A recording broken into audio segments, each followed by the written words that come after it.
I didn't get into the future projections, but really when you start thinking about what is our 1 in 100-year depth today at any given location, as we move into the future and the flooding becomes more likely, that specific depth that was pegged to a 1% likelihood becomes a 1 in 75-year event. I mean, it just becomes more frequent, and the actual 1 in 100-year event in the future is more severe. There's more depth attached to it. So I think that's a really, really important point, but also local understanding of risk.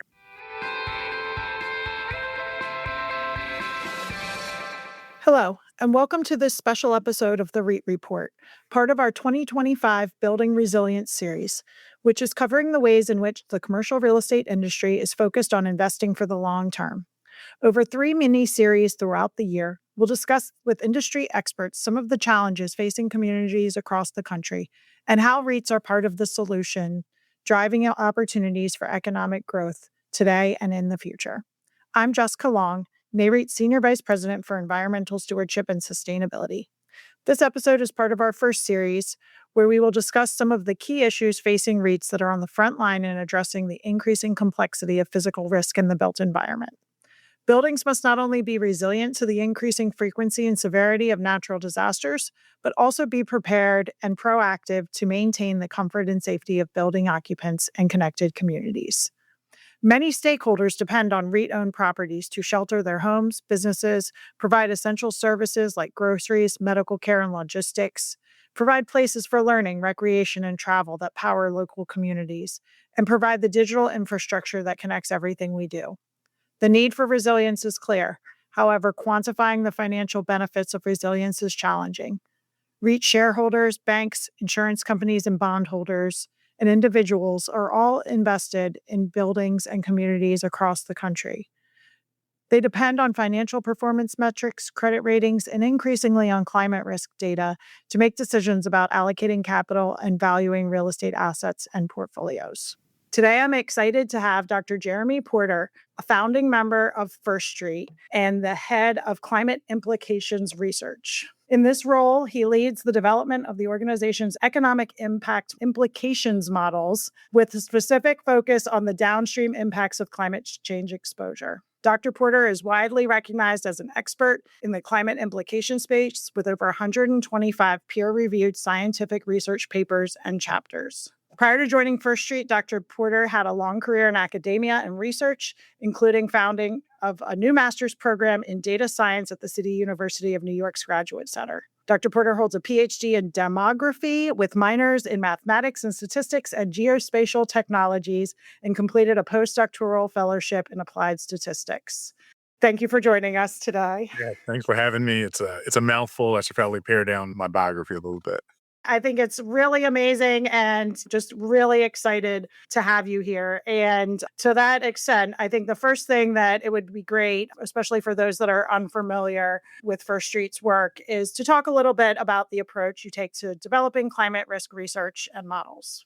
Yeah. So as you mentioned earlier, I've been at First Street since we started our organization, and we've always been focused on high resolution climate models. And those high resolution climate models were really built in a way that allowed people to understand property specific impacts from different weather disasters that are driven by climate and changes in the climate that we've seen over recent years. Over time, as we were building out these models, we also found that having high resolution exposure to a commercial building, for instance, is one thing. But when you start to talk to somebody, their first question is, what does that mean? What does it mean to have three feet of water next to my building? It's not really something that they can action against. So after we built those climate models, we've also done a lot of work in terms of building in other data around building characteristics, damage functions for specific types of buildings, understanding larger community implications of downtime for commercial buildings or damages to residential properties, maybe that do or don't have flood insurance. And all of that really is built on the underlying climate models, which is where you started. We have a flood model, a wildfire model, a hurricane wind model, and then we have other quality of life models, things like extreme heat and air quality, particularly PM 2.5 that comes from wildfire smoke. And so as you're building out all these models, your focus from our perspective is always, where do we get the highest resolution input data that we can put into these models? Where do we get trusted and vetted information on climate change regarding these models into the future? And so we turn lots of times to things like the US government resources, USGS, NOAA are really big resources for us to pull in hyper-specific data and be able to integrate that data into our models. But then we're also looking at like the Intergovernmental Panel on Climate Change and taking their projections of climate into the future and downscaling that as inputs into our models. And the last thing I'll say about the actual climate models is they're a mix to some degree of statistical models and physically based deterministic models. And the reason I say that is that we're building all of these inputs into the model. And some of that does require downscaling. It does require getting the data into a high resolution, but then to actually drive the flood model or the wildfire model, we're using a physically deterministic model. So we're taking the equations associated with flooding and flooding simulation. I mean, you could boil it all the way down to water travels downhill, but there is a physical equation that's attached to that. We plug all of our inputs into that physical equation model, and then we allow the model to distribute the floodwaters. So it does take on the orientation of an actual physical event in a much more realistic way than a truly statistical model would be able to. And that really is our orientation at First Street. We want high resolution, deterministic, physically driven climate models. That's so helpful. And one of the things that we've been talking about, and that I think it's some confusion out there in the general public, is around the outputs of these models. So, what is it telling us when you have an increased probability of the frequency or the severity of an event? I use those words all the time in my communications about how we think about climate risk. But can you just give a little bit of kind of the layman's understanding of what the outputs are telling us?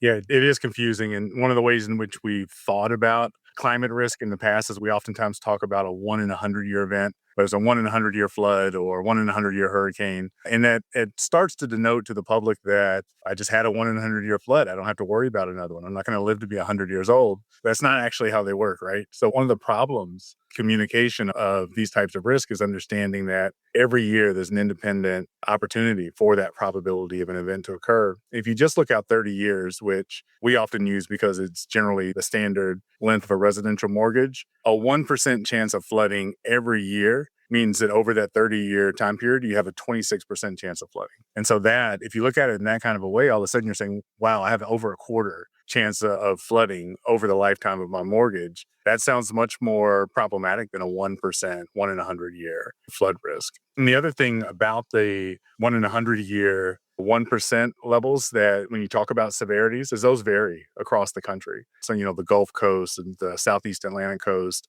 Florida sees a lot of hurricanes, a lot of flooding, a lot of heavy rainfall events. A 1 in 100 year event in that area is much more severe than a 1 in 100 year event in Phoenix, Arizona, for instance, which sees very little rainfall. Essentially, you're saying if I collect all the data from these rain gauges, all the data from the tide gauges, from the river gauges, and I build out a distribution, how likely am I to see a certain depth or severity of that water, any annual reoccurrence? And you go all the way out to the right-hand tail, you see the 1 in 100 year reoccurrence in Florida. As I mentioned earlier, that could be 3, 4, 5 times higher in terms of the severity and the depth of that water than what you might see in Phoenix. So it's not always appropriate to pin it to a depth. And then maybe you want to understand how likely that depth is to occur. But if you say for a commercial building, when the water gets into the building, it goes over 1.5 feet, we start to see the electrical components on the first floor get impacted and get inundated. We know then that they're going to be damaged. We know in Miami,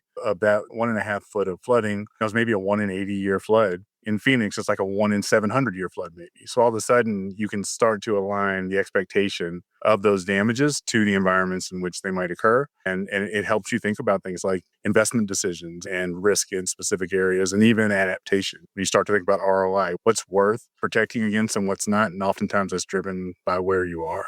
And I've struggled with communicating that concept over the years and really understanding current risk and communicating about what future risk is in the way and the terms that we use. And I suspect that's going to change significantly over the coming years as folks start becoming more informed and understanding a little bit more about physical risk and the changes that are happening in that regard. I think it happens also with, you mentioned like extreme heat as one of the other things that you guys have covered or do cover in saying 1 degree or 2 degrees, and then or extreme heat days, the number of extreme heat days. And again, like in certain areas of the country, right, they're used to having more 100-degree days. And so it feels different in the way that we communicate about it and talk about it, and the ability to communicate those changes in a way so that people understand what that baseline is and what the difference that they can expect, I think is going to go a long way in helping to understand the changes that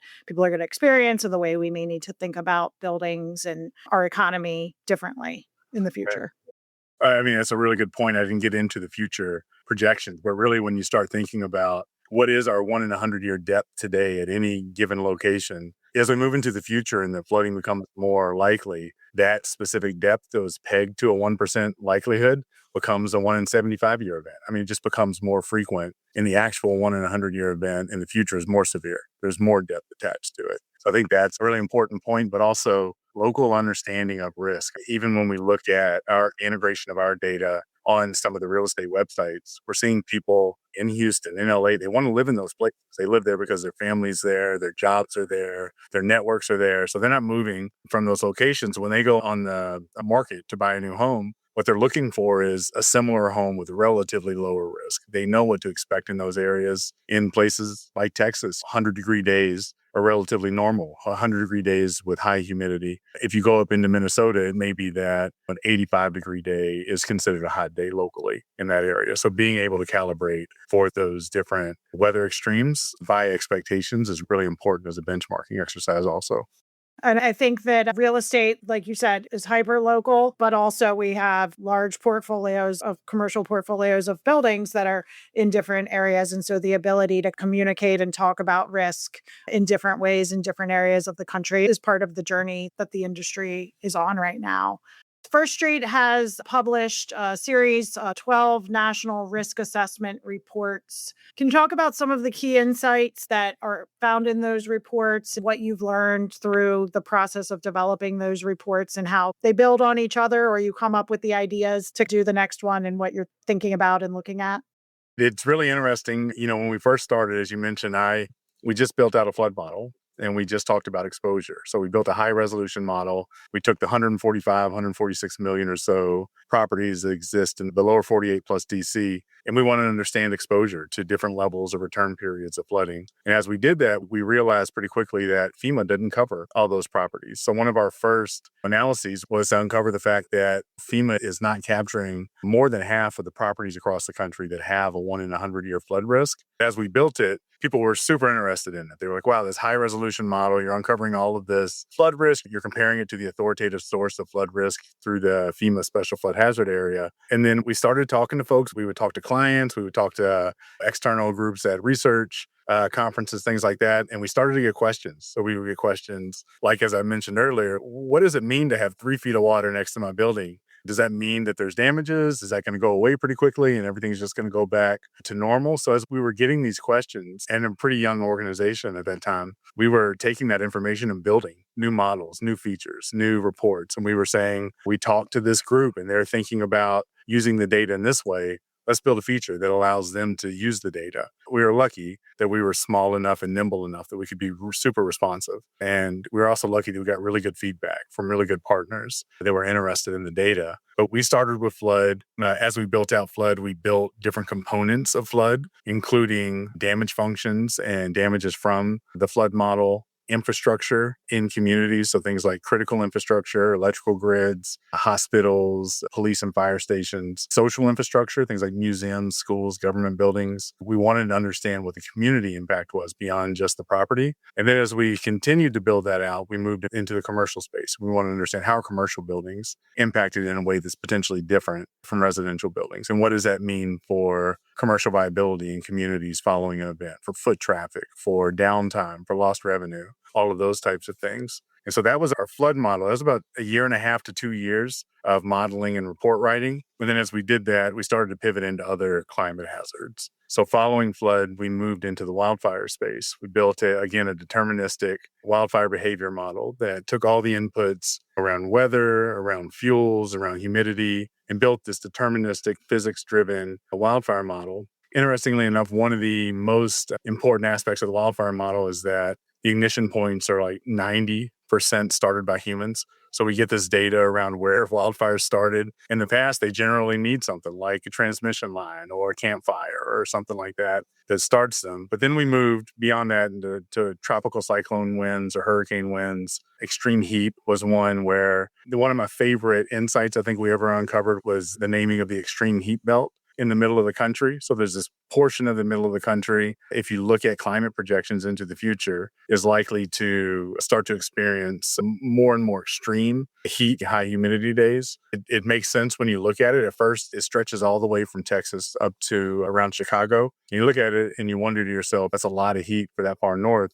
And then you look back and Chicago was at 119 heat index in the 1990s and X number of people passed away from the extreme heat then. And then you look at the country, the Rocky Mountains and the Appalachian Mountains basically forming a bowl, right? This low bowl across the country where humidity can sit or heat. It all makes sense. But it was like one of those aha moments for me where a lot of the geography and the climate science came together. And really, heat is one of the foundational drivers of all of these other models that we're seeing. Sea surface temperature, air temperature, wildfire models, drought, a lot of those things are being driven by increases in heat. And then we built that out. We ultimately wrapped up the climate hazard models by building out a air quality or wildfire smoke model, which again impacts certain portions of the country and lends itself to the quality of life argument around it's not just physical damage from rare events, but there's also this slow, persistent erosion of quality of life and oftentimes property value and those kind of things from extreme heat and air quality. And then as we wrapped up our climate hazards, we moved into a whole series of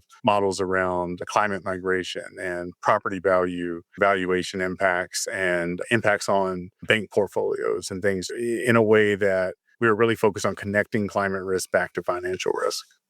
It's so interesting. And I love the story of First Street's evolution because of when the first thing folks think about when you talk about climate change is sea level rise and flood. And that's the big one, right? That's what everyone thinks it's about. But when you dig in more deeply, the number of people that are going to be impacted by things like extreme heat, wildfire, air quality, it really opens up the discussion much more broadly than that extreme kind of less likely, more impactful event to this kind of like slow boil that is really just changing the day-to-day life of folks in certain areas of the country at times when you see a wildfire risk pop up in the model in a place that historically hasn't experienced a lot of wildfires, and really digging in and figuring out what are the conditions that are changing that are then allowing now that risk to come up. And I think it's interesting you said the human element on the wildfire side. Again, like in certain areas of the country, people are trained. If that risk is now present in areas where you haven't really had that risk in the past, then you're building on it even more because the human element isn't there and the understanding of that risk. That's a super important point. I think I live in the Northeast. I make my home on Long Island.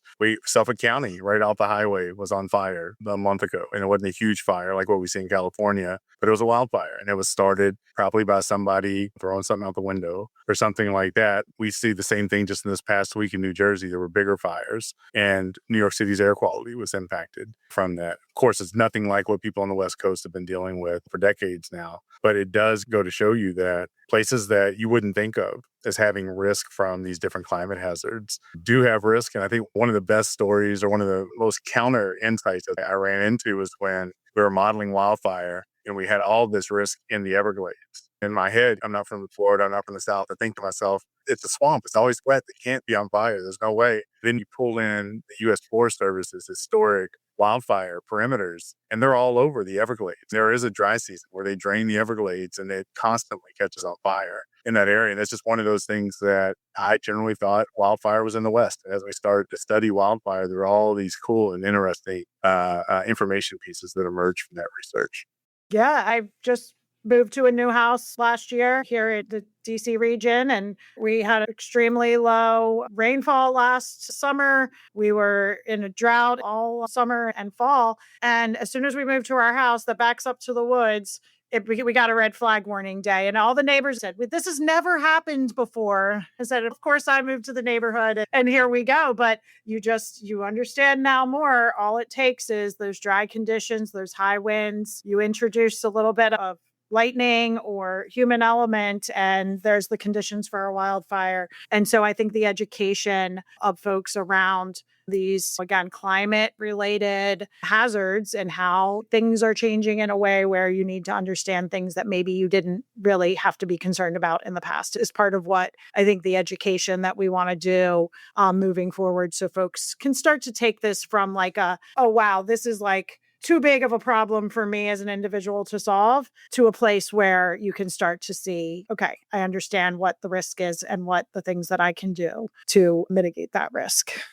I love working at First Tree because we have such smart, capable climate scientists and economists that work here. They build these super high resolution models. But I think that one of our strengths is communication. I think it is really around climate communication, taking all of that rigorously developed scientific information and turning it into something that you can turn into a 1 to 10 score, something that you can just give to somebody in a way that they can really simply understand. And a lot of the report writing, a lot of the webinars that we do, a lot of the research briefs, things like that we write are driven around communication. We want to raise awareness around the issue and raise awareness around the fact that flood, for instance, was covered by FEMA. There's much more flood risk than what the country thought, but there's also much more wildfire risk. There's much more extreme wind risk. There's extreme heat risk. There's wildfire smoke risk that's moving to other parts of the country. And we really want to raise awareness around those issues.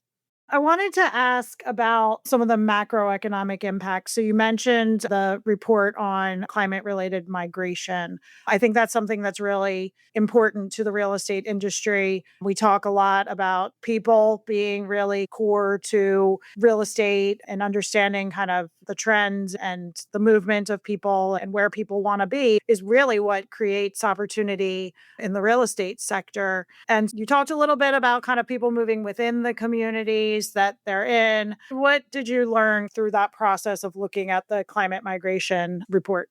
Yeah, one of the first things that we learned was that scale was super important. I think a lot of the research in the past has tried to understand how people might be affected from increasing sea levels and from increasing coastal storm surge, really focused on metropolitan level analysis or county level analysis. And when you look at it at that level, it's something that you can project into the future, but it's not necessarily something you're already seeing in the historic record. There's no way people can live in this space unless we adapt to the rising sea levels, but we're not seeing it yet. Maybe we'll project out to 2100. But if you dig down and you start to look at the data at the neighborhood level and you take the high resolution climate risk models, like the ones that we produced, and you take into account exposure that's already occurred. So hurricanes that have occurred in the past, flood events that have occurred in the past, wildfires, things like that, you can connect those to historic population change data. So we ran that model, but we ran the model at what's called a block group and census tract. It's really essentially a neighborhood unit that the census creates. And so when we ran it at that high resolution, all of a sudden we started to see these statistically significant negative effects of climate exposure on population change. And so it meant that in some cases, there was really high levels of risk and people were moving out of those areas. There may be other things. There may not be jobs in the area. The area may have high levels of crime, whatever it may be. But climate was independently also connected to that population change. And then in other cases, it could be that the population's growing, but there's still a negative effect from climate, which would mean that it's just not growing as fast as it would grow without that climate risk. And so it was really interesting to see those patterns in the historic data. But then as you started to project those into the future, we started to layer in things like GDP and things like the HPI and debt to income ratios, and then other sociodemographic characteristics. And one of the things that emerged from our last report was that as you build in those other indicators into the model, oftentimes the macroeconomic environment can protect a community against its climate risk. The amenities sometimes outweigh the disamenity of the climate risk in an area because there is so many jobs, there are so much economic investment, there's so much adaptation that's occurring in those communities to protect the assets and the industry that already exist in those areas that you're not seeing potentially an impact on HPI or property values. Some of those areas we called risky growth areas. Some of the places I mentioned earlier were your Miamis, your Houstons, your LAs. Those are the places that are growing in spite of the climate risk that exists in the area. And they're growing because the macroeconomic environments are so strong in those areas. And right now it's outweighing the disamenity of climate risk. Maybe within those communities, there are places that people are avoiding because they have local knowledge of wildfires on the WUI interface in LA, parts of Miami where the streets or the basements, or at least the streets, always flood whenever there's a heavy precipitation event. So people are systematically avoiding those areas, but choosing to stay within markets. It's pretty consistent with what we've seen historically, where we saw most moves, about 85% of moves, generally stay within the state and within the counties. So they're relatively local moves. Only about 15% of moves generally happen across state lines. We're still not seeing people pick up and leave Houston and move to Duluth, Minnesota. That was always prototypical climate haven. Houston adapting to the flood risk that it has in certain parts of the city, and people avoiding maybe Southeast Houston and the Buffalo Bayou area and moving to Northwest Houston where there's higher ground and less flood risk. So we are seeing people adapt to the risk. As you start to project out into the future, you potentially then start to get to a point to where climate risk becomes strong enough that there may be larger market-to-market movements where all of a sudden an entire market can benefit or be impacted negatively from climate risk. But right now, we're seeing most of that movement happen within markets. And I think that's such a good example of why this is such a complicated topic. And there's a lot of pressure in the market to check the box of having done a climate risk assessment, and almost the danger of doing a surface level assessment where you're seeing those kind of potential red flags pop up in the climate data. But once you bring the big picture together, there's still value in the market. And the ability to, again, be a sophisticated real estate investor means you're taking in the climate data as one piece of information among all of the information that is going into the decision-making process. The models may show that at some point in the near future, we hit a tipping point where the disamenity of a climate risk outweighs the amenities of the area. But if you're projecting for short, 7, 15-year holdings or something like that, then, that may be something that you take into account. When do we see the climate risk reach a point that we're likely to see communities respond to it negatively becomes an important factor. And I think this is actually a good kind of branch into that discussion of adaptation, because knowledge is power, right? You know this is coming. You know the changes are happening. Generally, what direction, what to expect. We know a lot more than we used to. And giving building owners and communities the time to make those changes and prepare so that when that tipping point or the impacts are more deeply felt, that folks don't feel like they have to leave. What are some of the things that through the research that you've done and through the impact models have determined are some of those most impactful adaptations that folks can start thinking about and planning for now that they have this information? It's always been really important to us at First Street to make sure that we're not just the doom and gloom company, talking about climate risk and damages associated with that, but also providing solutions to the degree that we can. So like firststreet.org, if you go in, you type in an address or a city name, you can go through and you can actually see solutions are listed there. Just as one of the ways in which we think about providing that kind of information to folks. We're seeing it across both the residential and the commercial space. Folks are actually starting to market things like hurricane-proof roofs or hurricane-proof shutters in Florida or fire-resistant roofs in California. And you're starting to see it pop up on Zillow. If they have a high wildfire risk score or a high wind score, they're also starting to put on there, I do have a high risk score. I know people want to live in this market because it's attractive. I want to tell people I'm already adapting to it. This is already there. If you buy this home, you know that we have these features that will protect the property. But then in the commercial space, we're seeing much more sophisticated ROI models be developed on adaptation. The ability to stay in place, to stay connected to certain pools of labor, to stay connected to certain markets and certain industry sectors, move some of the mechanics for elevators 2 floors up as opposed to having them down on the ground floor in the basement is something that gives people the ability to think about what would it cost me to stay here, to still operate the business, to still stay connected to the communities and markets the way that I am today? And how does that balance out against the risks that I have? So people are starting to take that kind of information into account. Again, on the residential side, a lot of the solutions people are taking are things like when they need a new roof, getting a hurricane rated roof or a wildfire resistant roof. Double pane windows are super important. Those generally come with new building codes. So we see that that's having an impact on wildfire risk and even wind risk to some degree. For flooding, oftentimes, just given the nature of flooding, what we end up seeing is this really simple, cheap things that you can do in terms of maintenance around the property. Things like putting in pumps, clearing gutters, all that kind of stuff. But really, for a significant flood event, it becomes more of a community adaptation event. So putting in something like a seawall or a levee or some other protection measure, which is also why it's important for even communities to understand the level of risk that they have, where the risk exists, and how to most effectively allocate resources to protect those different communities. But it has been really interesting because and our journey here at First Street started with quantifying and communicating climate risk. And we were like, the climate risk exists if we show people the symptoms of climate risk, the water in the streets, the wildfire events that have already occurred, the damages from winds, then people will pay attention. And if we can show that it's connected to their properties, specifically, people will care about the event and they'll take steps to adapt or to protect themselves from the event. But today we're really seeing a lot of activity in the solution space, in the adaptation space. People know this is something that is likely to continue to occur. If you look out 30 years, no matter which of the climate trajectories you look at, they're all pretty tight. And we're pretty baked into where we're going to be over the next 30 years. After that, there's a lot of divergence. But we know there's going to be more wildfires. There's going to be more floods. There's going to be more extreme